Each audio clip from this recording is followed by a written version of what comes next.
What is up, everybody? We're back. Welcome to Political Frenemies. I'm Chris Newton. I'm a former Conservative Defence Policy Advisor, and we've got a guest today. We'll introduce him in a minute, but he's back as well. My regular co-host, Mathew Hulbert, Lib Dem activist and former councillor, or should I call you Comrade Mathew Hulbert? Oh dear. Oh, I tell you what, we're going to introduce Daniel in a moment, but Daniel, this is what he's like with me. So goodness knows what he'll be like with you. He started calling me Comrade Mathew, and he tries to force. So he is officially a doctor. So okay, Dr. Chris Newton, I have to call him that. But during the summer, he's been, if anyone follows us on socials, he's been trying to get me to call him Lord Newton and King Newton. And what's going on with all of this, Chris? Well, it was Andy and Luke that started it from the Yellow Rebel podcast. And they started it. In fact, Luke, I think it was Luke who insisted that GB News use my title. I think that's how that's started to happen. Because GB News, somewhere along the way, they just forgot to call me Doctor. And Luke very kindly sort of pointed out that they should be calling me Doctor. Well, I was too. You work for that PhD, right? Yeah. Oh no, that was a proper one. Yeah. So yeah. And then it kind of escalated into King, Lord Protector, Titan, and then Andy on his podcast, he did this rather nice little piece of artwork of you in a sort of Soviet gear outfit, you know, when you were doing your little debates, and I thought, let's call him Comrade Mathew. Let's give Mathew a title. Well, this is for those of you that you should go and follow the Yellow Rebel if you're following us, and we hope to do some stuff with both Andy and Luke, which would be fantastic. But yes, that was a little tongue-in-cheek thing by Andy for our upcoming debate on a certain Jeremy Corbyn, of which more later. But yes, I thought you'd really like that, Chris, because you think that I am massively to the left. I think having Daniel here might prove that I'm actually far more moderate than others. We'll see. But speaking of Daniel, so we're really chuffed to welcome Daniel Laycock as our occasional Green contributor. And what a week to have him along. Before today's news, we're recording this on Friday. Before today's news, the Green leadership was pretty much the main political news of the week. It has rather been usurped by the news of today, but we're still thrilled to have you along, Daniel. So for our viewers and listeners who may not be aware, who are you and what's your experience? Well, thanks both. It's really good to be on your podcast. Comrades, should I call you both now, really? So I am basically going to be a Green contributor towards to the podcast, but also my experience ranges from being a previous campaign manager for the Green Party in different manners, from the 2019 general election to local elections and even mayoralty elections as well. I'm also a previous regional chair in the east of the regional for the Green Party, and I'm also a former councillor too. So I've got a wide range of experience and even knowledge as well, internally and externally, of the Greens. No, that's great. I mean, the Greens are in the news sort of this week. And we'll be talking about the Green Party and their leadership contest during the course of the show. In terms of what we're covering today, we're obviously covering the big news about Angela Rayner's resignation and the leadership and the Labour cabinet reshuffle. Then we'll cover the Green election, and then Reform UK are also doing their party conference this weekend. They started on Friday on the day of recording, and we'll also talk about that as well. I should also say that the format is going to change a little. It doesn't seem like it this week because we're covering the different parties kind of individually again, but we are moving to covering issues as opposed to doing each party every week, because there's often a crossover between the issues, and it just makes more sense, we think now, to cover issues rather than parties. So a little change there. You won't see much of that change this week, but I'm sure as we get into the season, you will see that, and you will notice some other changes as well. Right. The visual changes, music changes. Hopefully, you'll like those as well. So, without further ado, let's get into this, shall we? So, obviously, big news, massive news this today and this week. And our first topic is obviously going to be the resignation of Angela Rayner. Rayner resigned as Deputy Prime Minister, Housing Secretary, and as Deputy Leader of the Labour Party after admitting that she underpaid stamp duty on a £800,000 property in Hove. And because she's resigned, this obviously has prompted a major government reshuffle. I think Mathew, you have the list there of the key changes. What are the key changes? I do. I'm being helped by Sky News here, so thanks very much to them. They've put out a useful list. So this is the senior ranks. I assume that there'll be changes amongst the junior ranks to come maybe tomorrow, but this is in terms of the cabinet. So David Lammy becomes Justice Secretary and Deputy Prime Minister.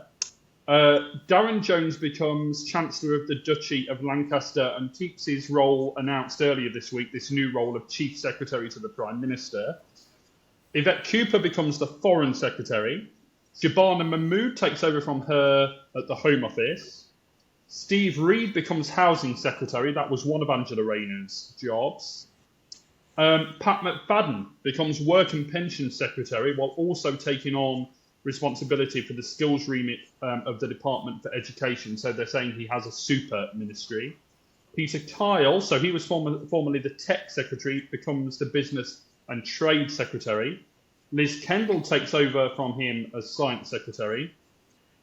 I hope you're keeping up, Chris and Daniel. Emma Reynolds becomes the Environment Secretary. This is a big one. Douglas Alexander, so a big figure from the Blair and Brown years, becomes the new Scottish Secretary after Ian Murray was sacked, and that's been a big controversy today. No apparent reason given for why Ian Murray has gone, but he's out. Jonathan Reynolds, who was the Business Secretary, becomes the Chief Whip and will attend Cabinet. And Sir Alan Campbell, who I believe was the Chief Whip, becomes Leader of the House of Commons and Lord President of the Council, and will also attend Cabinet. So the big losers, I guess, well, apart from Rayner, are Ian Murray and Lucy Powell, who had been the Leader of the House of Commons and is also out. We should point out that if you're thinking that there's some names there that we've not mentioned, that's because they've kept their jobs. So Wes Streeting remains Health Secretary, Bridget Phillipson remains Education Secretary, but has lost skills to Pat McFadden. So a number of people up, a number of people down, and a number of people out, Chris. Yeah, a lot of shuffling of the deck chairs.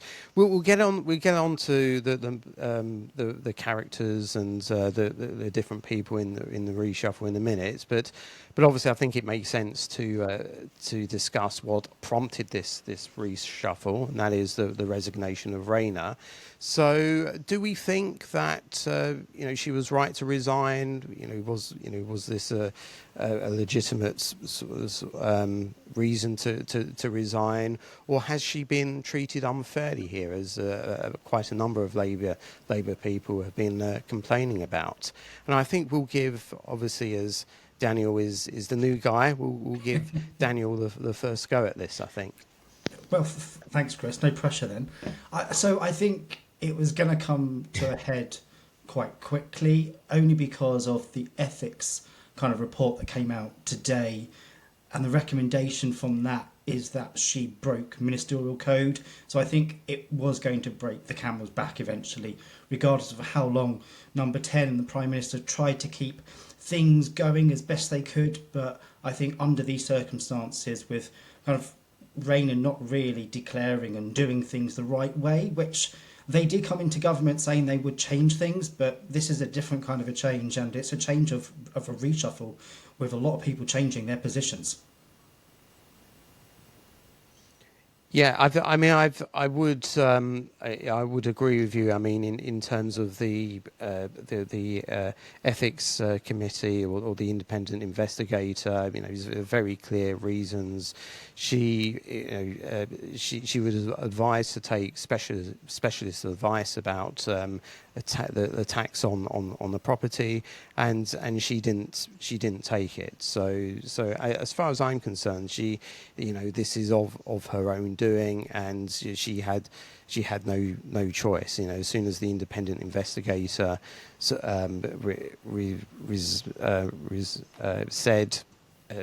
that she broke the rules, she broke the code, then that's that's it. That's the rules. Mathew, during the week you had quite a, you were quite sympathetic to Rayner in some respects. Do you still hold that position?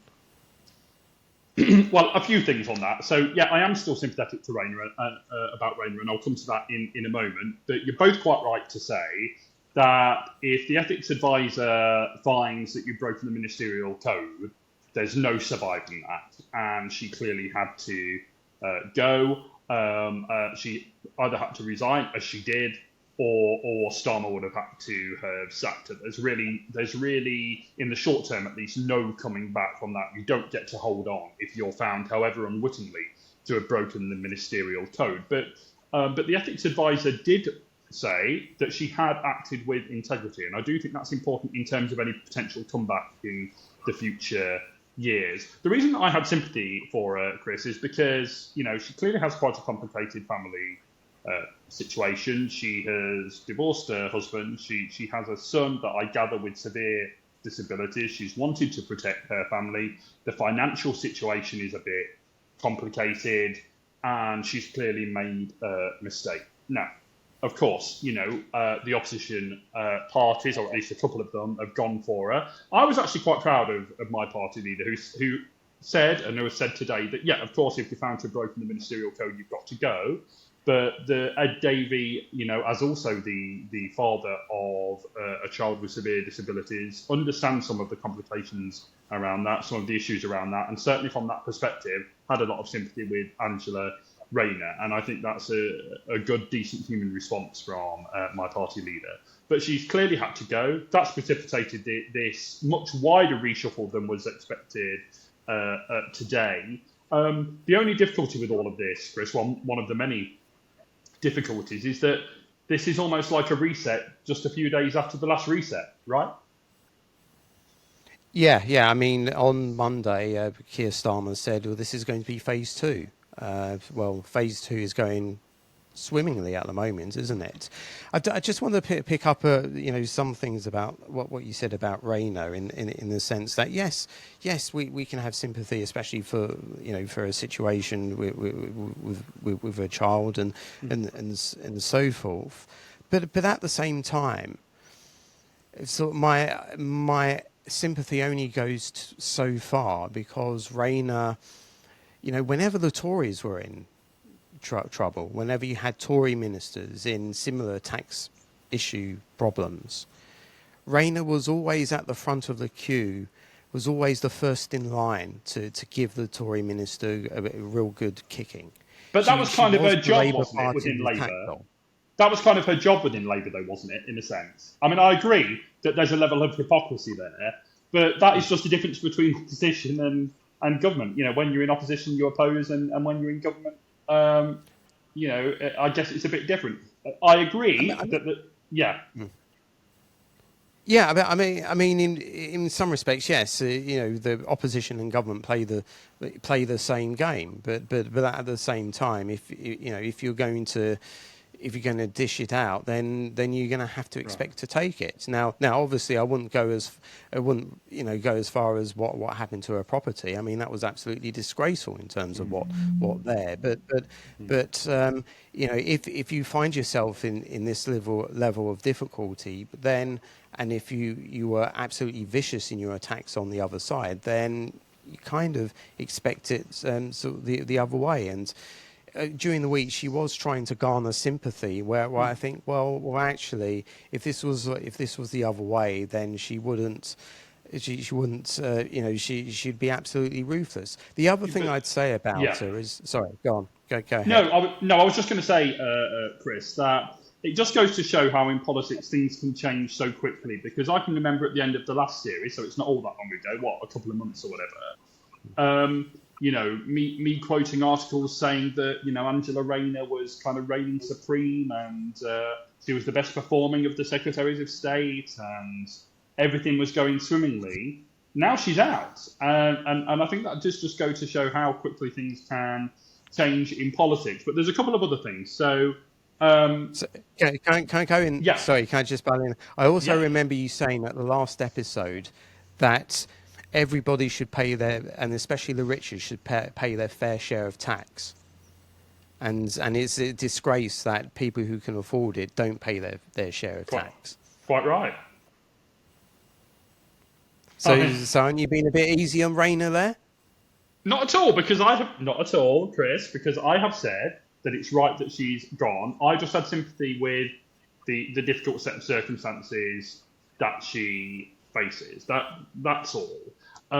Do I pretend to? I mean, I tried to understand everything that she said about, the situation with the family home, and then, but that is her main residence. But then, for other purposes, apparently, the house in Hove was her main. I mean, I don't pretend to understand it, and I think. Look, if you're going to be sympathetic, you can say that it's a very difficult set of circumstances and she lost control of it. If you want to be a bit harsher, you should say that she should have taken the advice that she was told to take and that apparently she didn't take. So, I mean, pays your money and takes your choice on that one. But I was just going to say, Chris, that whatever the reasoning, we've lost, a woman from the second highest role in politics. We've lost a working class voice, and I don't think there's enough of those in our politics. And we've lost someone who, from the Labour Party's perspective, could reach parts of the electorate that Keir Starmer is never going to be able to reach. And I think that'll have long-lasting impacts on this government and on the Labour Party. Yeah. I mean, I can recognise the fact that she had, she appealed to a certain sort of wing of the party. Well, where my sympathy kind of ends was that she, for example, called on more than one occasion Tories scum. I don't think that was that was her finest hour, or indeed the finest example in politics, and that kind of tarnishes her legacy as far as I'm concerned. And if someone were to call you that, then regardless of what the situation they find themselves in, you're not going to forget that. But equally, Chris, and I want to ask Daniel a question in a second. But equally, Chris, I mean, I didn't like that when she called the Tories scum. But equally, isn't that how a lot of people talk? And whether it's very edifying or not, wasn't she just being a normal person? I mean, I've certainly heard. Do normal people call their political opponents scum? Well, it depends whether you're in the kind of, the Westminster ballpark of politics, or whether, you're and I hate this kind of term actually, but you're an ordinary person who only kind of looks in on politics occasionally and has very, very firm and robust views about the people that they disagree with. Now, I mean, I wish politics was a bit kinder, but sadly it isn't. So I'm not defending her saying that. I'm just saying that, it's language that people do use sometimes, I think, rightly or wrongly. But I'd like to ask Daniel. So, and we'll get on to the Green leadership in a few minutes. But I think one of the reasons why Zack Polanski was elected as the Green Party leader was because he's seen as authentic, and as someone with kind of broad appeal. We'll see how broad it is. But wasn't that also the case with Angela Rayner, that Labour has lost someone who was seen as, an authentic person, and she's gone. Well, yeah, no, I would see that because she does come across as a working class woman. She's worked her way through in politics. She's got a family, so she can connect with people in ways that some other politicians can't do so. I think even if you look at like Rishi Sunak when he was Prime Minister, he really couldn't connect with the public, and look at his downfall really quickly after losing the last general election. So I think there's always a strong appeal that people can have. If you are authentic as a person, you will come across as more human and more approachable. I think over the years, you look at like Nigel Farage, for example. People have always said that, oh, you can go and have a beer with him, or he smokes, etc. So he's got that different appeal, and every politician has that. But it's about how you use it. And I think what Angela Rayner's kind of done is kind of not helped herself. If she took the right legal advice, as the company that she was using said, look, we didn't ask her about this and she didn't approach us about this, we wouldn't give her that advice around tax, etc. So if she'd done the process correctly, she wouldn't be in this position. But I think one thing just to kind of add is, how can an MP actually have an £800,000 house in Brighton? And I think that is a kind of a question, as if we're supposed to be saying about ordinary people, that's not ordinary to have an £100,000 house in Brighton, which has a huge rent issue alone and a housing crisis down there. So there does raise some particular questions around how an MP can afford a house like that, because I couldn't afford a £100,000 house. I wish I could, but I really can't. So there is that disconnect still, I think, with the Labour Party. Moving on to the reshuffle. I mean, this is quite an unusual reshuffle in the sense that there's been a lot of changes, but at the same time, it's still mostly the same faces. So I just don't. Obviously Starmer needs to replace Rayner and so forth, but this could have been an opportunity where Starmer demonstrates, there's going to be an injection of real kind of new, fresh blood, kind of thing, and he just hasn't taken it up. I just don't get it, especially given the trouble that he's in. Yeah, absolutely. And can I just explain, Chris, in case people are wondering, we just had to have a break there, recording for technical issues, and at the same time, I managed to spill my drink everywhere. So that is why the jumper is no longer present. So in case people are wondering, that's what's happened. So yeah, in terms of the reshuffle, yeah, I mean, it is. You do kind of think deck chairs and Titanic, rather, don't you?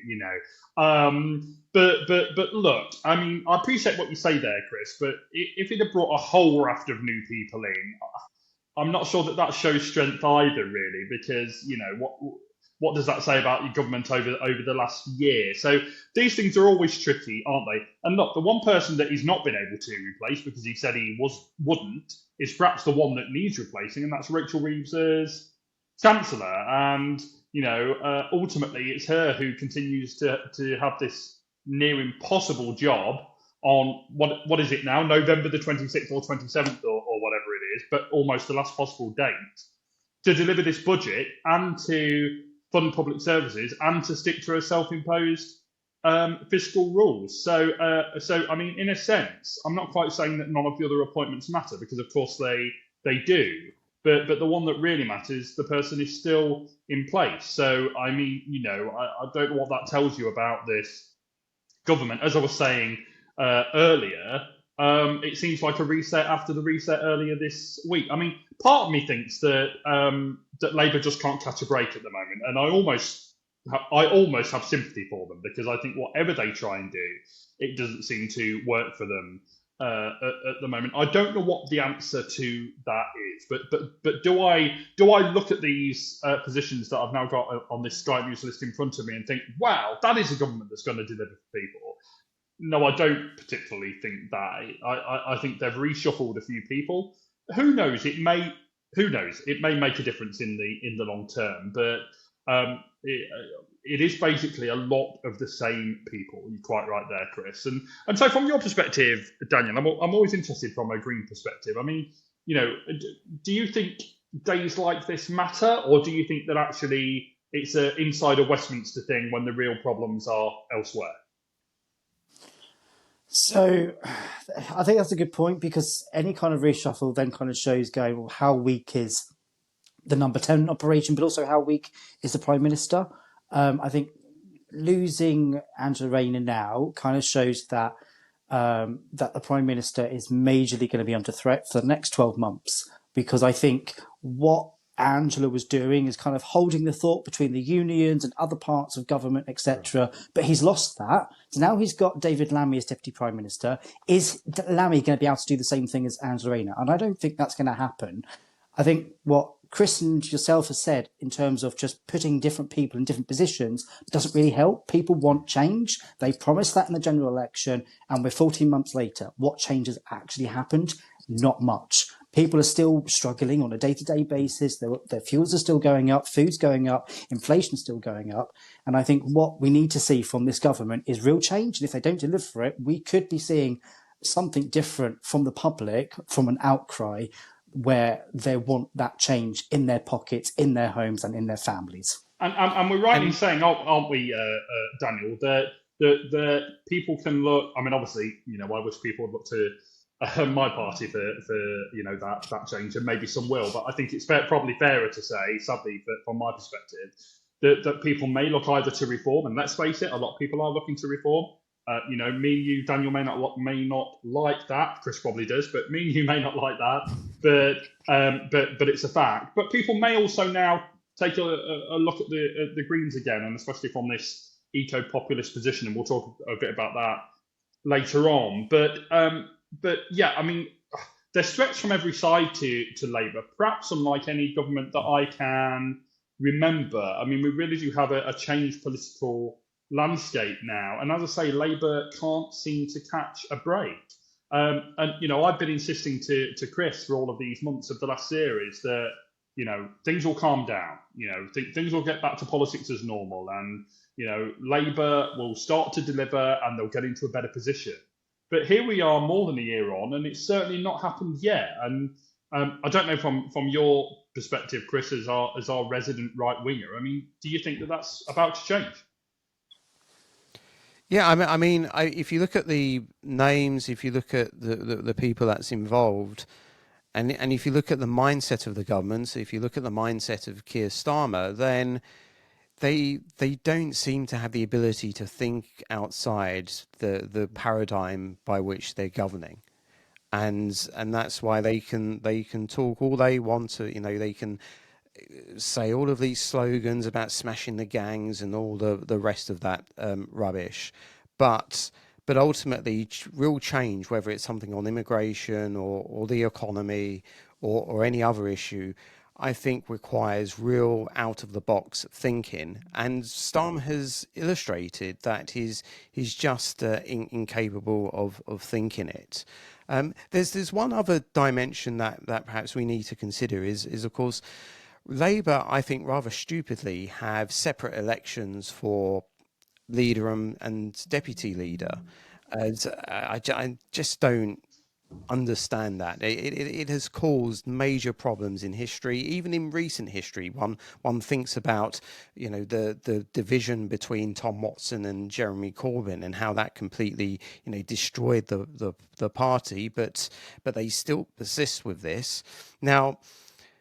Starmer's kind of shot that fox in some ways by appointing Lammy as deputy, but there's still going to be an election, I assume, for a deputy leader. Now, this will be seen, I think, as a referendum on Starmer. I think there will be a Starmer candidate and there will be a left candidate. And I just wondered, either sort of Daniel and Mathew for this one, what do you think? What do you think this will happen in terms of the dynamics of the left? left? Will a kind of a radical left candidate emerge, and will that Well, operate as a counterbalance and actually see off the threat from the Lib Dems and the Greens, or is the party just going to be absolutely racked with divisions from now and until at least the end of this election?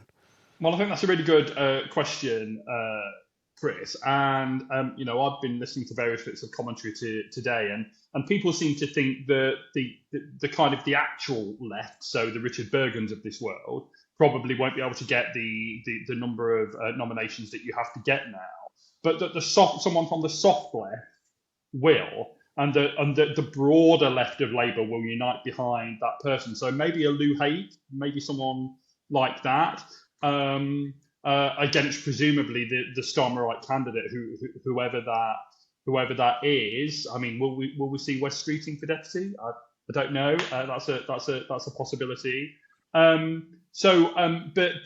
mean, it would be interesting if someone like Lou Hay. So for people who may not remember, she's the former transport secretary, seen as a pivotal figure in the soft left, someone who was behind a lot of the manoeuvrings in terms of the rebellion on welfare, I believe. It'd be interesting if someone like her was to win and then not be in government. So be a deputy leader of Labour on the backbenches and able to rally people there. You're right. It is interesting that Starmer has appointed a deputy prime minister that is obviously not deputy leader of the Labour Party, because that position is obviously vacant as of today. And he's obviously done that for a reason. Now, was that just to protect Lammy, to make it look as if he's been promoted, when in actual fact, the truth is he's been demoted because he no longer holds one of the... Lammy got the Raab treatment. Yeah, absolutely. De facto Prime Minister. Yeah. So basically what's happened is that Lammy has been demoted, but he could argue, and Labour will argue, that it's a promotion because of the Deputy Prime Minister tag. So was it just for that reason? Or was it either or also because Starmer wanted to ensure that we no longer had this thing where the deputy leader of the party automatically becomes, if they're in government, the deputy prime minister? Now, that's all fair enough, and Starmer can appoint who he wants, but that does rather potentially leave a king or queen over the water if a non-Starmer candidate becomes the deputy leader. Right, Daniel? So I think there's a good few points you've made there. I think, but one aspect as well that we need to remember is Keir Starmer may not have necessarily needed the deputy prime minister, because it is actually down to his discretion to have a deputy prime minister. It's not a role that's always been there. They didn't sometimes under, I think it was Boris Johnson, you had de facto, it was Dominic Raab, when Johnson went into hospital during COVID. So it's not always necessarily there. The deputy leader of the Labour Party, though, is needed because it needs to keep the party going. If, for example, Keir Starmer isn't around and a deputy leader needs to kind of do other things in meetings and meet the membership, etc. So there are two different parameters behind that. However, I think Keir Starmer putting Lammy in the deputy leader position now may then position Deputy Lammy Prime Minister to become position. the deputy prime minister position. It could then position him to become deputy leader of the Labour Party, but that could not be like that. I don't think in my 20 or 30 years I've seen a kind of a deputy leader of a party not kind of be around and have a position on like the front bench, for example. So with regard to that shadow or whether it's the shadow front bench or the government front bench. So there's a few dynamics that are going to have to be at play here. Whether Lammy becomes the deputy leader for Labour, who knows? Whether it's Wes Streeting or an unknown name. But I think just to point out to Mathew as well that Louise Hall was also had to resign from government as well. So she's still got a bit of a grey cloud under her when she was Transport Secretary. So it could be more difficult for her to become the deputy leader of the Labour Party. But then, as you said, she could be on backbenches. But how is that going to play when you are going to want the deputy leader on the front bench as well? So there's a lot of dynamics we're going to have to think about. Absolutely. Can we discuss some of these other positions? I think they're really important. So can we discuss Yvette Cooper moving from the Home Office to become Foreign Secretary? I mean, that's probably could just about be described as a promotion. But what does it say about her stint as Home Secretary, Chris? Do you think? Yeah, I mean, again, I don't know in practice whether it will mean anything much, but it ultimately, I mean, you could say that it's a verdict on her failure to, to curb illegal immigration and the Channel boats, Lammy being moved as well. Again, I don't think he was. I think he was a terrible foreign secretary. But saying that, things like the Chagos deal, that was driven by Hermer and I should imagine Starmer as well. So is it really a verdict? Is it really a verdict on those ministers, or was this technocratic Starmer just sort of recycling the, reshuffling the pack, just because? That's something that bureaucracies, especially the civil service, tends to do. We just don't know there. Just to conclude, are there any other sort of names and developments there that Well, stand out? Or well, the two. I think we ought to discuss the two other people, obviously apart from Angela Rayner, that really have lost out in this reshuffle, and that's Ian Murray sacked as Scotland Secretary. And I've not personally seen it, had a chance to see it myself yet, but I was listening to radio coverage of the reshuffle earlier on, and they were saying that he's made some quite pointed remarks in his outgoing letter, having been sacked, that he considers that there's problems with number 10. Now is that just kind of bit of grace, or does he have a point? People can decide. I mean, it's one of those roles now, isn't it, along with Welsh Secretary and indeed Northern Ireland Secretary, although there's particular things about the Northern Irish job, that, do we really need a Scottish Secretary and a Welsh Secretary? What actual power do they have now that obviously we've long since had devolved administrations? So, I mean, we can talk about the usefulness or otherwise of the positions, but as far as I could tell, Ian Murray was competent and a good communicator and all the rest of it. So I don't quite know what he's done to deserve to be sacked. And then obviously Lucy Powell as leader of the House of Commons. Now again, I always think,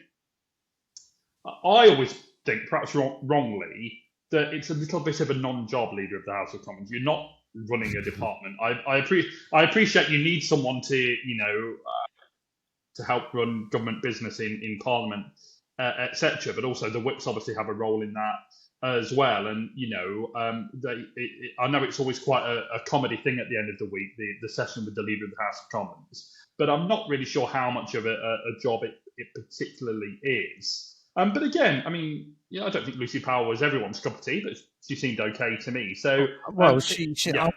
I think she really sort of damaged the party's reputation when she went on Question Time and sort of dismissed, I think it was Tim Montgomery's concerns over the rape gangs. I think that hugely sort of, among a group of voters which the working class vote, which I Assume Labour's still interested in, although you have to question that. It was hugely damaging at the time, and I think we talked about it on this podcast. So as far as I'm concerned, I don't know if that's the reason. I don't know whether it's an internal reason why he got rid of her, but I think on that alone, I would have got rid of her. So that may explain that. Again, we wait to hear if there's more to come out on the Ian Murray situation. I should perhaps just note, because I do believe that this is a historical first, that I think I'm right in saying that it's the first time at the same time that 3 women have held 4 of the great offices of state. And I do think we should. I do think that's. I do. I know that equalities matter.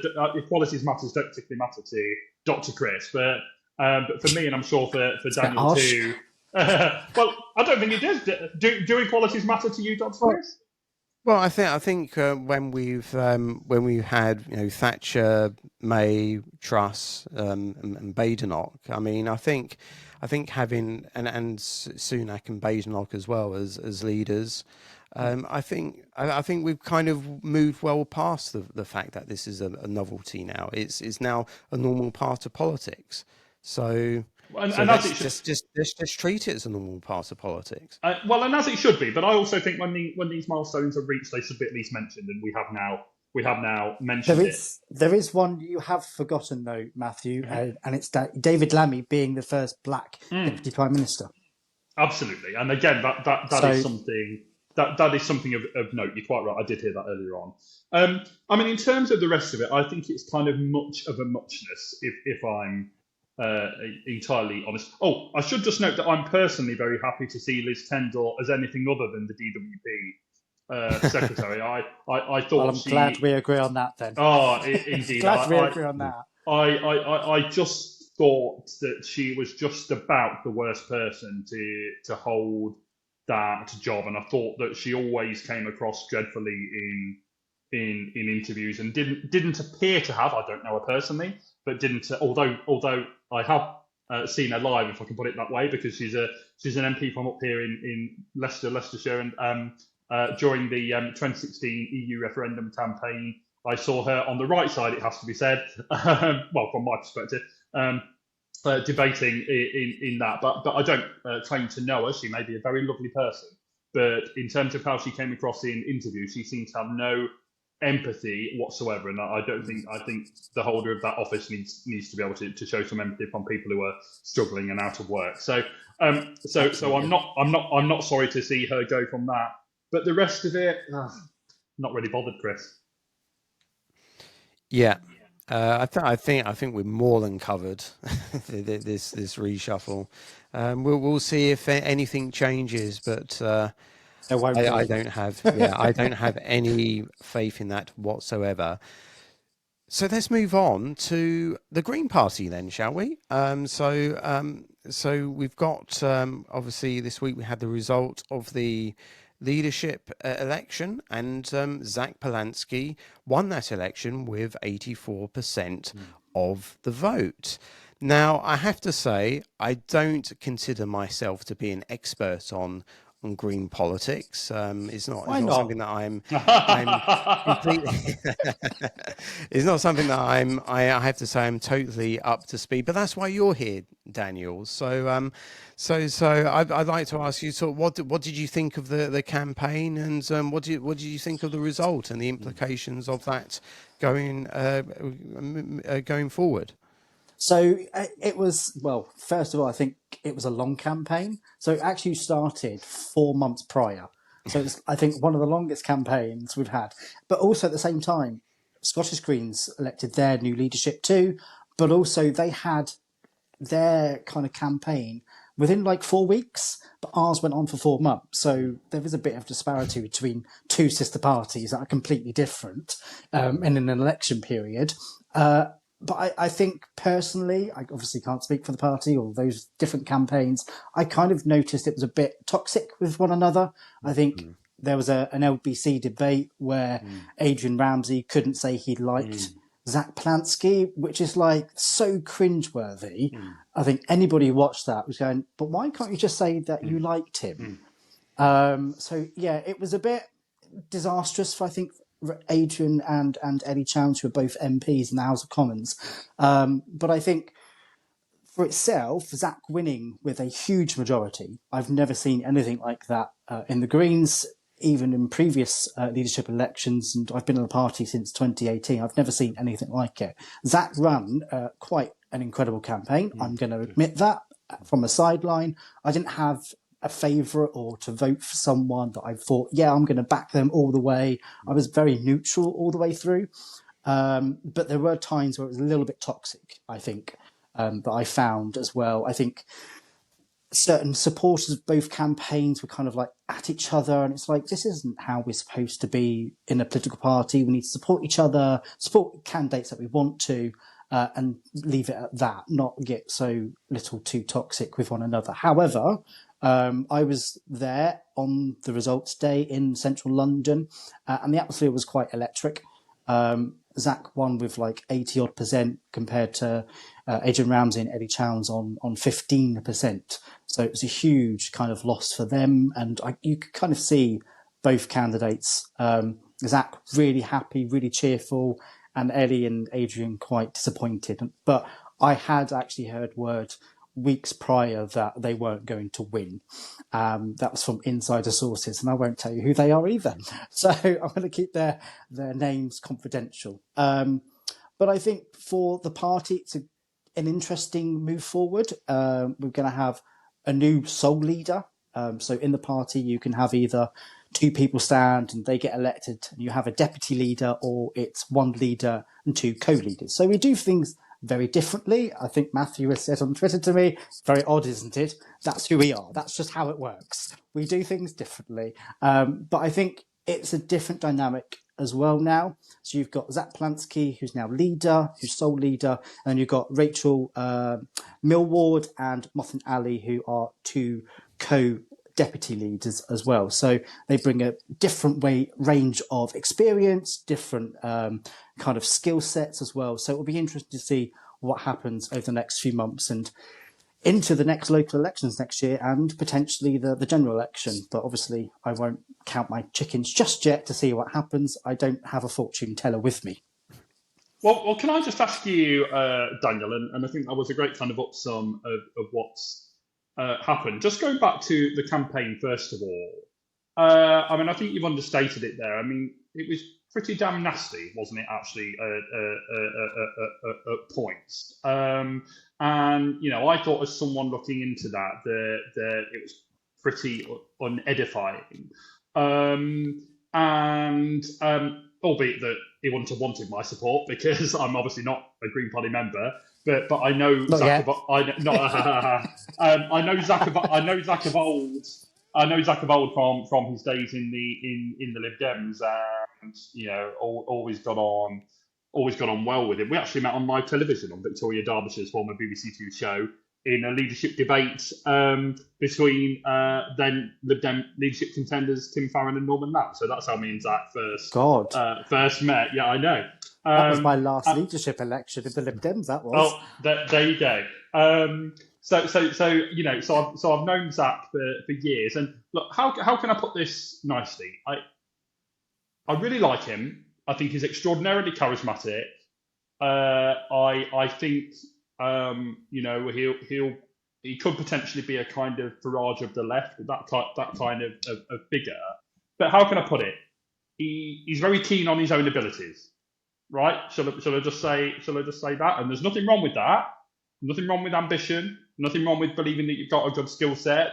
But I think I would argue, at least, he may well deny this, but I would argue, at least, and others have done, that he left the Lib Dems because they didn't promote him sufficiently quickly. Right? I don't think it was any great principled reason at the time that he left the Liberal Democrats. I think it was because he expected to be given a safe seat and wasn't given one. So if and again, I'll put this as politely as I can, he went to become a larger fish in a smaller kind of pond, you know, and good on him. He's now the leader of the Green Party. But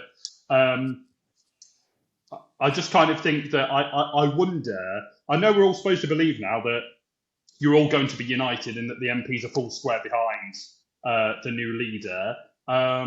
Adrian Ramsey, in his tweet, did one line congratulating Zack Polanski and then went on to talk about his campaign. Ellie Chowns was a bit more effusive, but I'm just not going to believe it, Daniel, if you're going to sit here trying to tell me that everything's hunky-dory still between Zack Polanski and Adrian Ramsey. I mean, come on. Can I go and get some popcorn, please? I'm just going to sit back and watch this. I'll just let Matt continue. I'll eat the popcorn with you as well, don't worry. So I'm not going to kind of be defensive around it. I would kind of agree, and I've seen it too, that I think there is some detestment between Zack and Adrian. I don't know if it's either Adrian towards Zack or vice versa, but I know Zack has been, I think in the LBC debate, he said, no, I do like Adrian. So, yeah, I'm not quite sure what's going on there. But you kind of sometimes have that after a leadership election, but I think that something's been brewing for some time. I don't know what. I really have no clue at all. It'll be interesting to know what's happened behind the scenes, but it's not great when you've got an MP who's kind of not being supportive towards the leader. per se. So yeah, it's not a great look. I'm hoping something clears up and they move on and get over it, and so we can kind of be united as a party. Because if we're going to go into the next locals and the next general election to win more seats, then we have to be united front regardless. Can I? Sorry, Chris. Just really quickly. Sorry. Can I just say that I want to send my best wishes to Adrian Ramsey, because I do believe it's a relative of his that is really very poorly. Is it his father? I think it might be. Yeah. So yeah, I want to send out my massive heart condolences to Adrian, who's obviously going through a massive difficulty at the moment. I've been through it. Loads of families across the country have been through it, especially when it's a parent and it's end of life. So it's a massive, huge undertaking where he's obviously trying to care for his father and obviously be an MP and a dad as well. So massive heart condolences go out to Adrian at this time. Yeah, just one point from me, and of course it's a bit of a crowded field, kind of your area of the spectrum of politics. I mean, you've got this your party or whatever it is, the Corbyn and Sultana party, and it's just how the Greens going to do you think going to approach that, deal with that? I mean, do you have to have some kind of understanding, accommodation, merger? Can Zack really rival a figure like Corbyn? Although how long has Corbyn got, kind of realistically in political terms? I mean, so how's that going to all play out? Given that you've got another party now that's kind of trying to do the same similar things that you're trying to do. So that is a good point, and I think there has been a lot of questions behind that, internally and externally in the media as well, about what challenges are both parties going to face. So let's kind of look at one perspective here, one point. Your party hasn't even set up as a party yet. There's a lot of talk about it being a party, but they've got some time to go before they even become a political party with governance, with structures, with branches, with cash coming into it and a membership. So they've got 800,000 people signed up, but how many of those are going to transcend into membership? Who knows? I know that Zack has been saying this quite a lot, that we are talking with both Jeremy and Zara as well, but I know that our MPs do the same too when they want to do stuff in the House of Commons where they agree on anything that is going through on a vote. But I think at the moment it's too early to say what's going to happen. I know there's been some kind of hypothetical polling saying, your party might do really well if they establish themselves, etc. But it's more of a starting point. We don't know what's going to happen. We don't know if it's going to last. If it does, then obviously there's going to need to be some discussions about how we work together. Will there be mergers? I don't think there will be, because I think the Greens have been around for 50 years. Are we going to want someone else to take over us? I don't think so. If more so, it'd be better if Jeremy and Zara joins the Greens. That would be more better, because it means it gives them more structures in place already there. So I don't know. It'll be interesting to see what happens. But Daniel, can I ask you? And because obviously, we're introducing you to our audience. Where would you say that you kind of sit politically? Yes, you're a Green Party member, but where within the Greens do you sit? Because we now have this really interesting thing, and it goes on to the point that I want to ask you about, which is, and all parties are broad churches, and the Greens are no different. But you go from the kind of socialist, eco-populist, clearly of the left Greens. But I'm right in saying, aren't I? And I think this is certainly what Adrian Ramsey and perhaps Ellie Chowns were offering as well, was that, well, we've taken Tory seats and we're perhaps, can I say, a bit more moderate and concerned about the environment, but much more kind of moderate. Clearly, the party has chosen right now, but then you've got a thing that you've got a leader who is going to be doing his thing now on the media, and I've no doubt that Zack will get a lot of media, and that'll be great for the Greens. But the MPs are still the MPs, right? And Adrian and Ellie are still Adrian and Ellie, and they've still got to try and retain their seat. So a two-part question. So what is your own personal politics? and how can the party, especially when they've got so few MPs at the moment, how can the party be both eco-populist socialist and environmentally moderate? Well, yeah, okay. So let's do the first question first. I won't do the latter yet. So where I stand, specifically myself, I would definitely say I'm left wing. I wouldn't say I'm moderate or I'm kind of centre left, etc. I would say I'm left wing. Being in the party for so long, you kind of definitely become very observant with what the policies are, how they can kind of, from our perspective, transform the country, etc., change people's lives. So that is kind of what is part of being in the political party is really about, is kind of being entrenched into that ethos, the principles, the values of the party. I joined many years ago, 7 years ago, and I feel very, very comfortable being in the Greens. I can be myself. I can really be involved. And we work massively well together, and it's great to see. So, but yeah, I would kind of say I would sit more the left wing of the party. There are some who are kind of centre-left, maybe moderates, but we're not like Norway or Germany. That's very different, I think. Every Greens across the world are very different in terms of their own parties where they are. But for the second question, in terms of what are we going to look like? Obviously, Zack campaigned around being an eco-populist. I don't think it's more of a case of being a populist and having loads of cuts and being awful and etc. etc. Pretty much what Reform are, really, in my personal opinion. But I would say we are looking at it from going after social justice, environmental justice, and everything else too, to kind of emphasise that we need to be more. I don't like the emphasis on we need to see what Nigel Farage is doing and using that per se, but I think I would categorise it actually more of a Democrat in New York who's running to be mayor right now.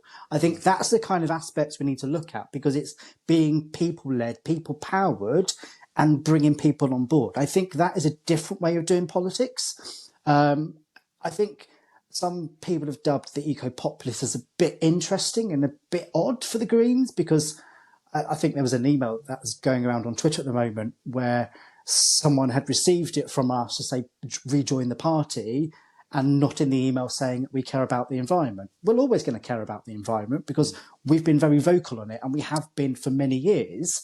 I'm not saying other parties don't, but I think we've got a more of a louder voice, shall we say. So I think for us now, we are moving ourselves into a different position as a party. We are taking ourselves into a different trajectory. And that's where I think we can probably do really well in the local elections next year and potentially other elections moving forward too. Because obviously next year you've got potential mayoralty elections, unitary elections as well. So it could be a really interesting time for us as a party.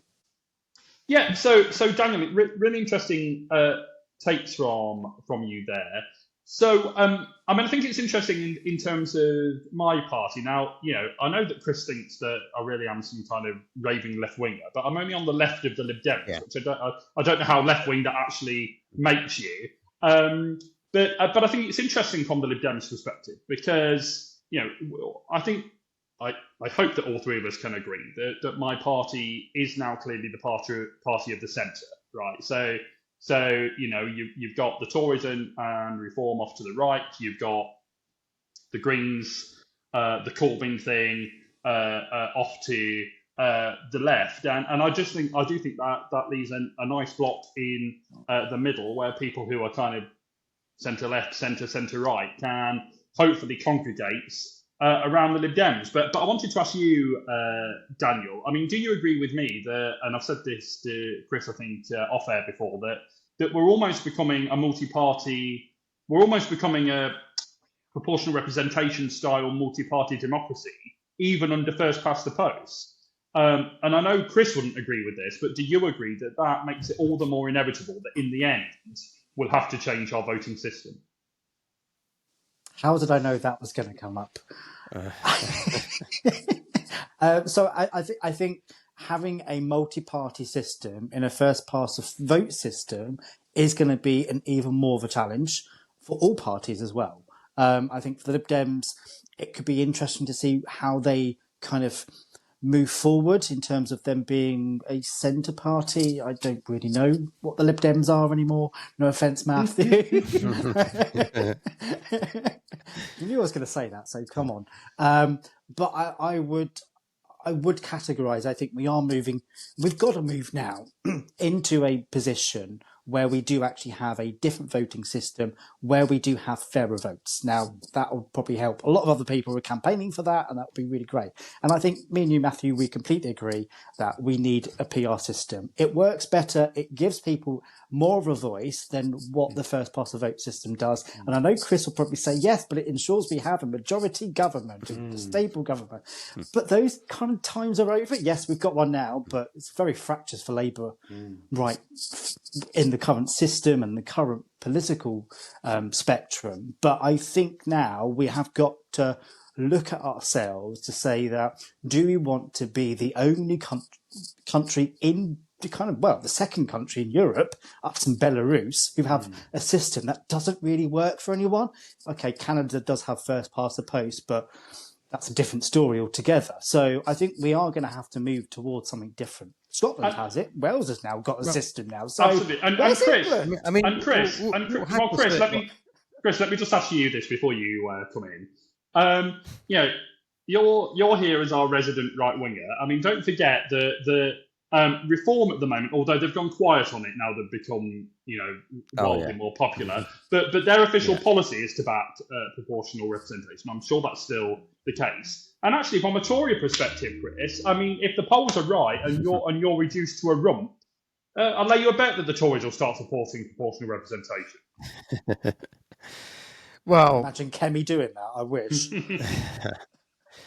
Well, I mean, yeah, Farage. I mean, I've always been publicly at odds with Reform and Farage, and I've always said to Reform people, well, how are you going to form a government, right? If you have PR,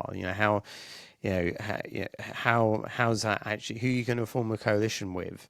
Given that most of you left the Tories because you couldn't stand them. So now you're going to work with them in government now? It just doesn't really make sense to me. But I just think, I mean, politics is in flux, and we'll have to see. We'll have to see whether this trend is permanent, or whether this trend is a transitional period where you'll have a different two-party system. Just like in the early 20th century, where the two-party system changed. And we just don't know. But the thing is, I will reiterate the point about sort of decisive governments. I think that's important. I think I look at some of the countries around the world which has PR, and look how easily those governments fracture, how they collapse. And I don't want that, really. I don't. But is that not? But Chris, is that not grown-up government? Grown-up government is parties having to work together and not getting everything that they want, but everyone getting some of what they want from the manifestos that they put before the people. I mean,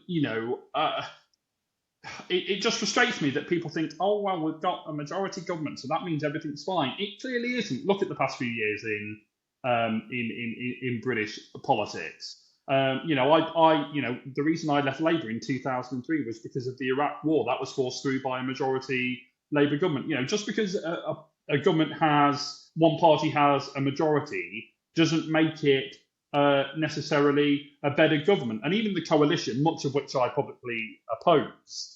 And I know that Daniel will. I'm amazed that he hasn't used the word coalition to me yet. I thought it was coming, but I'm being nice for now. He's being nice, bless him on his debut. But I mean, say what you like about that government, and I oppose much of it. But actually, it did show that two parties. I think we can say this: that it did show that two parties working together can last a full term.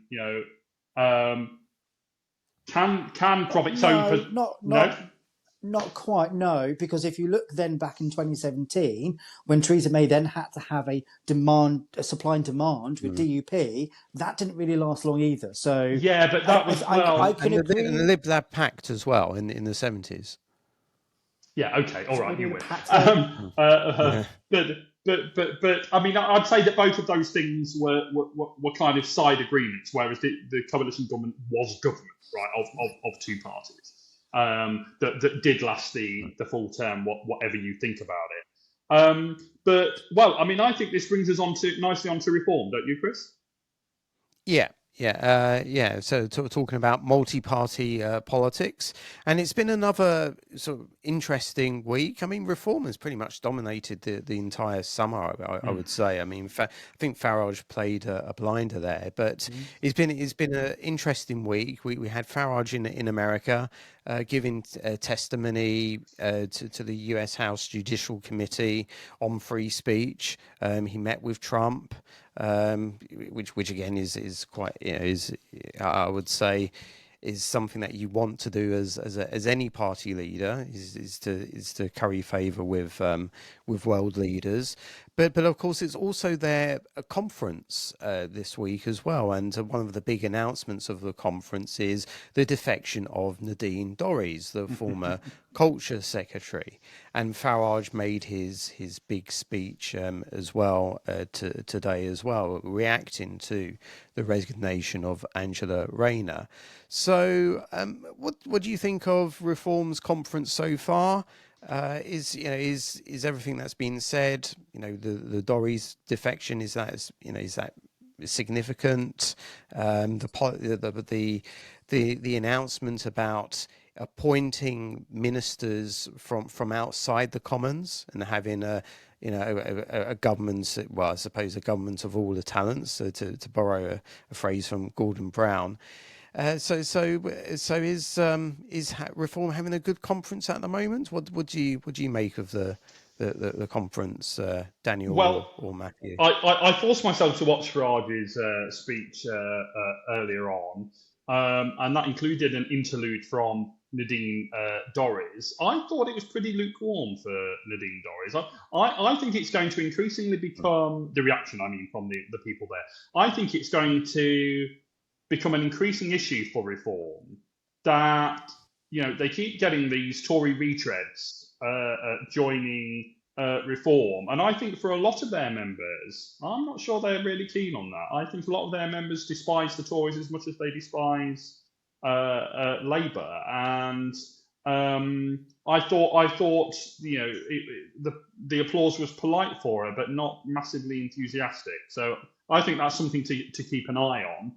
They certainly do glitz and glamour very well. Look, presentationally, it seems like it probably would have, if I could turn my ears off to all of the things being said and all the policies being announced, or not announced, I think that, it seems like a fun place to be. They do glitz and glamour very well. It's unlike any other party conference that I've ever witnessed. And Farage communicates very well. I mean, look, let's just be honest about it. He reaches parts of the electorate that other parties and other leaders find it very hard to reach. Now, I think now tell me this: which other party leader has a speech due at 4:00, but then decide, well, let's do it at 1 instead, and let's completely ad lib? I can't think of really, apart from Cameron, who used to do speeches off the cuff as well. And Miliband tried it, and then Miliband tried it, and then forgot really important, crucial economic information. So good old Ed Miliband. Oh, what's happened to him? Oh, I presume he's still Energy Secretary today. God. Yeah. So there we are. I knew that you'd be delighted with that, Chris. I think you're right in what you say there, and Farage is very nimble in that way, and has clearly got, from his perspective, people around him that can pivot like that. But it's interesting that he himself made the point about the one-man band and said, "Oh no, we're not." And the really hilarious thing was that he then named about 2 other people and said, "No, there you go, we're not a one-man band." I thought, well, the fact that you can't name 7 or 8, 9 or 10 really just kind of shows that this is still the Farage party, and whether you call it UKIP, the Brexit Party, or Reform, it's pretty much the same thing, which is the Nigel Farage party. And I hope, of course, he doesn't fall under a bus tomorrow. But if he did, I think that would pretty much be the end of it as a venture. So I think it does rely heavily on him, and I think that's shown, Chris, by what you mentioned there, that he says he wouldn't particularly use his MPs. Should they get a few hundred, he won't particularly form a government from his members of parliament. Well, I'm not sure what that says about the likely candidates of Reform UK, that he's got to look outside of that and, potentially have lots of secretaries of state in the House of Lords. I mean, who needs democracy, eh? I mean, really, appalling. Or why doesn't he just put them in safe? Well, not safe. In sort of good seats. Well, quite. Good prospect seats. I don't understand. He's got a clean slate at the moment, so he can do it. It's not as if there's an existing list. What do you mean he's got a clean slate? One of his MPs had to go, oh, I'm sorry, I did bad things. I've had to now leave. So and somehow he's come back. A clean slate in terms of prospective candidates. He hasn't half of these candidates have either then got elected, then had to resign, or have been found in the scandal. So it's not really working out well for him. But let me just point as well. I thought what Mathew was saying about Nadine Dorries, I'm then thinking, going, well, how much did he get paid to do that, to join Reform? Because apparently Lee Anderson got paid to do it. But also, where's Boris Johnson? Because if there were best buddies between Nadine and Boris, is he going to be joining Reform? I think that's going to be the next question that we're all going to have to wait on our bated breath to find out. I think it more or less suggests that Boris has given up, at least for the time being. I can't see Boris and Farage in the same party, because nightmare. They hate each other. I think they don't like each other, and the fact that Dorries is defected, it means that she is pretty much an indication that Boris doesn't think that he's going to come back anytime soon. And I think a key part of that is the Boris wave, is the record on immigration. The really interesting thing though was that Nadine Dorries, I thought how self-unaware is this individual, because she kind of ended her speech to the Reform people today saying how important party unity was. Well, she caused half of ones with the Tories, didn't she? So, pot kettle or what? Well, indeed, I just personally think that she's not a serious person, and I think the other reason why they were a little lukewarm to her was because she was responsible for the online safety bill. And this is another thing. It's kind of Farage needs to work these things through. Is like, well, he just spent all this week in America campaigning against the Online Safety Act. So it's another it's something that there's always a tweet, right? There's always a tweet, and of course there was a tweet where Farage was stating about Nadine Dorries from I think 2022. And we're all just supposed to forget that he's had these views previously. In terms of his visit to the good old US of A and Capitol Hill, I'm loath to become one of these people that's forever having to go at the media, but I do think it was a bit not great, if I can put it that way, the other day when I watched a Sky News package, which was basically a puff piece for Farage about his appearance before Capitol Hill, that didn't include when he was absolutely crushed by one of the elected representatives there, who absolutely laid into him and left kind of Farage a tan spot on the carpet, so to speak. And that wasn't included. Yeah, you complain about that, but you're not complaining about the absolute softball interview that Beth Rigby gave Angela Rayner. I knew you were going to say that. I knew you were going to say that, Dr. Newton. Well, I mean, there's always a couple of ways to do political interviews, isn't there? Do you go in for the absolute kill and interrupt 25 times, or do you let people, if I can put it this way, you probably shouldn't use this phrase anymore, or do you let people hang themselves, so to speak, in terms of what they say? So I mean, you pay some money, you take your choice on that one, but I don't think it was a great look for Farage to not be at Prime Minister's questions on Wednesday, and it gave a free hit to Keir Starmer, who I have to say used it pretty effectively. I think Yeah, Farage has to but if he decide. wasn't Yeah. asking a question, what was the point, really? Well, because by him not being there, they were able to make that point. I mean, he's either an elected representative for Clacton, or he's kind of not. And I wonder how long they're going to put up. They're going to put up with him. Which reminds me, just going back to the Greens. So, Daniel, will Zack be looking for some kind of safe? If you don't mind, will Zack be looking for some kind of? Come on to me, why don't you? Will Zack be looking for some kind of? Will Zack be looking for some kind of seat that I don't know if there's a safe seat for the Greens, but will Zack be looking for a parliamentary seat now, a common seat? So I think, from my understanding and from what I've seen on interviews, that he does want to be an MP, which then does beg the question, well, why has he not wanted to go for one before? I think he did I think it was City of Westminster in 2019, if I remember correctly. He went for that, or it may have been a by-election, I can't remember off the top of my head, but he wasn't successful. His role really as leader is actually to be the kind of the face of the party, like Ed Davey is, like Kemi Badenoch is, etc., etc. All the other parties too. I'm not going to go through them all. We could be all night. I think if he does want to go for a seat, there could be one in London because he lives in Hackney anyway, so he's got the opportunity for that. And we came second in quite a number of places across London. I think it was like 23 seats we got second places. So the opportunity's there, and we obviously need to take them. But I know that it'll be down to the membership of the local parties to decide that, not by himself kind of making him the kingmaker. No, because in actual fact, and we had a ding dong on this, Daniel, the other day on good old socials. I mean, really, what is the leader of the Greens? Because they can't appoint their own spokespeople. They were weirdly appointed before the leadership decision had even been made. He can't. There is no Green whip, so he can't whip the MPs to agree. But so I mean, I know you changed from chief spokesperson to leader because you thought that people understand the idea of leader more, and that's probably quite true. But the truth is that all he is a spokesperson, right? Because actually, in terms of the inner workings of the party, he controls nothing. Well, so it's not. I think that's the misconception. It's not about control. It's about having a leader being the spokesperson for the party to put forward our policies, our values, what we stand for, but also articulating that so it then connects with people in their communities, in their homes, with their family, in workplace. So it's about portraying it in a different light. And we do things very differently, as I've said already here.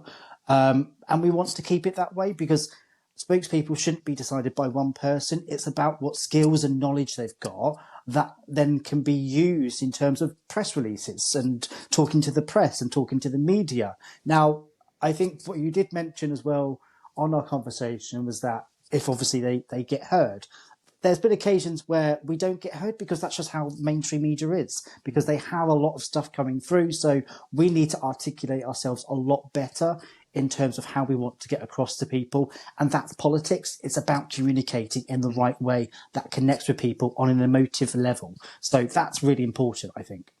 But isn't that going to always be an issue? Because if you watched any of the eps from the previous series, one of my major complaints was that my lot don't get given fair media coverage, because just to remind you both, we are the largest.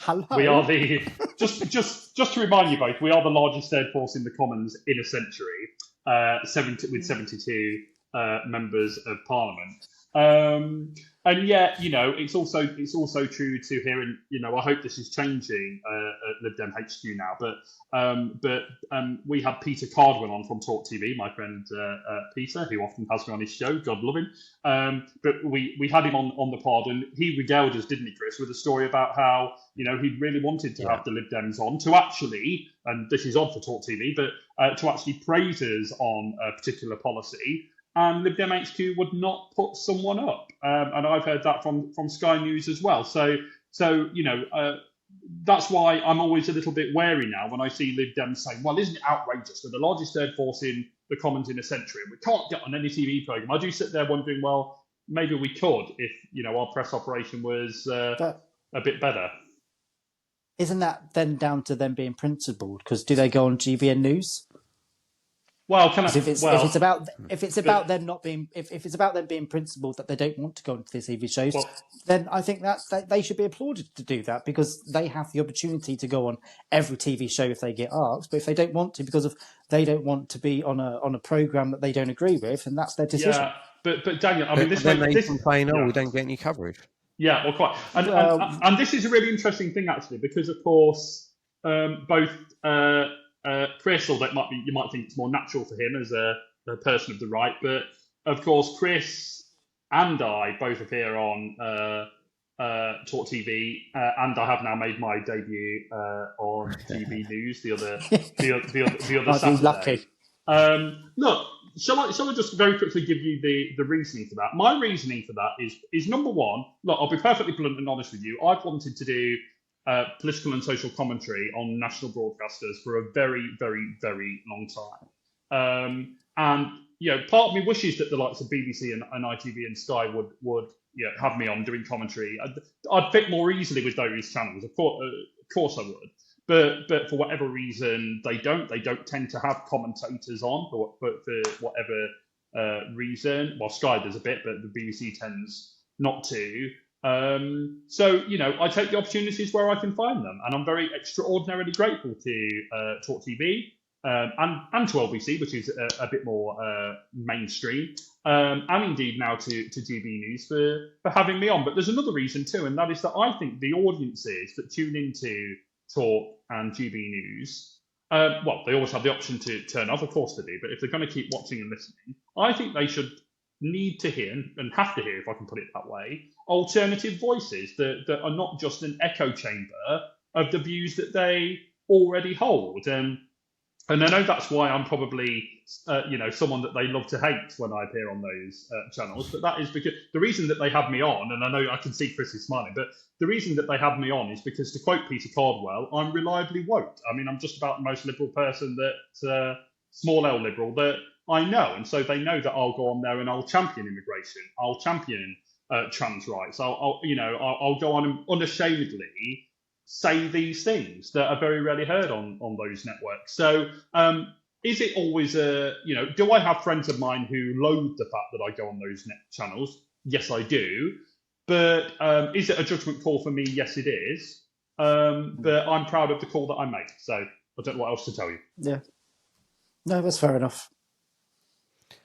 Okay, right. I think we'll end it there today on that happy note. Well, can I just say, great to have Daniel along. Yeah. You're really welcome into the Political Frenemies family, Daniel, and you've been fab today, and we'll have you back on again soon. We think that ultimately this was a podcast started by me and Chris, but we came to the point that we were talking about other parties not being from those parties, and we didn't think that was particularly fair. We are still looking for a Reform UK person, but it would have to be one that is prepared to be critical of their own party. We don't have robots on this show. We understand that people want to be pro their own party, of course. We all do. But equally, we want people that are prepared to, if their party is failing on something or could be doing better, that are prepared to come on air and say so. Otherwise, there's no point in having a podcast like this. So we are still looking for a Reform person, but if I can put it this way, not a robotic Reform person that just spins their lines for them. So if you're out there and you're watching or hearing this and you're a Reform person and you can speak well, but you're also prepared to say we could be doing better on this, that, or the other, then do get in touch with either me or Chris. I'm going to end by saying what I always do, which is do all the internet-y things. Like, subscribe, follow, tell your friends, find us on X at Political Frenemies. And we are hoping pretty soon, Chris, aren't we, to be on to have a presence on more social media. Yeah, we have a plan for that, and we do have a long list, a ever growing list of guests lined up as well, and well, they're all great, but you know, some of them will potentially raise eyebrows, but And some yeah, women, we've got yeah. and some women. Yeah, we've got yeah. So yeah, so we've got a brilliant season lined up. Very excited for that. But I think I'm exhausted now after all of the news of today. So And the technical issues, and the drink being yeah, spilt, and every other damn thing. yeah, At least we're still alive. That's the Yeah. main thing. yeah. We've Still got made it through the rain, and we're still here. Yeah, Daniel, welcome. We'll see you again. And Dr. Lord King Newton, I don't know what else to say to you. Yeah, comrade Mathew, I hope you have a good week, and as well as Daniel. I don't know whether he likes Don't to be call me referred to as comrade. comrade. Don't call me comrade. I won't then. I'll reserve that especially for Mathew, because I know he loves it so much. Yeah. But but we hope you enjoyed it today, and please join us next time for another episode of Political Frenemies.